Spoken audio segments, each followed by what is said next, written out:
Casimiro at Elijah Pierce nagkainitan.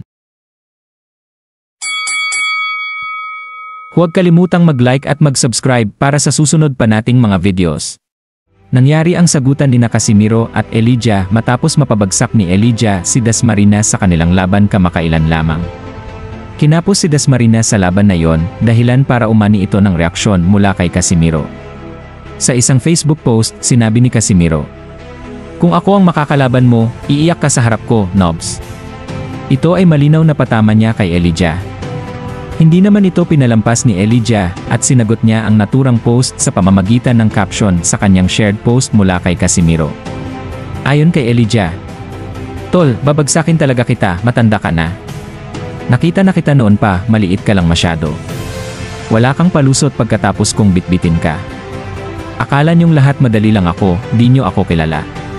Dagdag pa ni Elijah, "Mahal ko at nirerespeto ko ang Pilipinas, pero babagsakin ko rin ang pandak na ito. Huwag mo akong biruin." Sa mga tugon ni Elijah, halatang masakit at nakakadismaya para sa mga taga-suporta ni Casimiro. Talagang minaliit siya ni Elijah sa kabila ng hamon ni Casimiro. Ayon pa kay Elijah, "Huwag mo akong angasan, matanda ka na."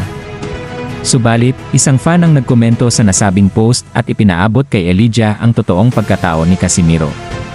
Anya, "Elijah, yan ang taong nagpo-post sa page, hindi ang dating kampiyon. Kapatid lang siya ng ex-champ at nagpapanggap na siya yon. Isa siyang tagapagkalat ng fake news. Sinungaling siya."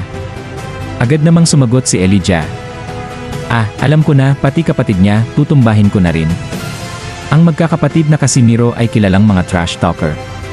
Matagal na rin silang gumagawa ng ingay sa social media sa pamamagitan ng mga post, ngunit marahil sa mga nakaraang pagkakataon ay walang pumapansin. Sa ngayon, tila mas umaangat si Elijah pagdating sa trash talk. Talagang palaban din si Elijah sa ganyang aspeto. Sa mga nangyaring sagutan, malinaw na magiging isang magandang laban ito sa loob ng lona kung may promoter si Casimiro.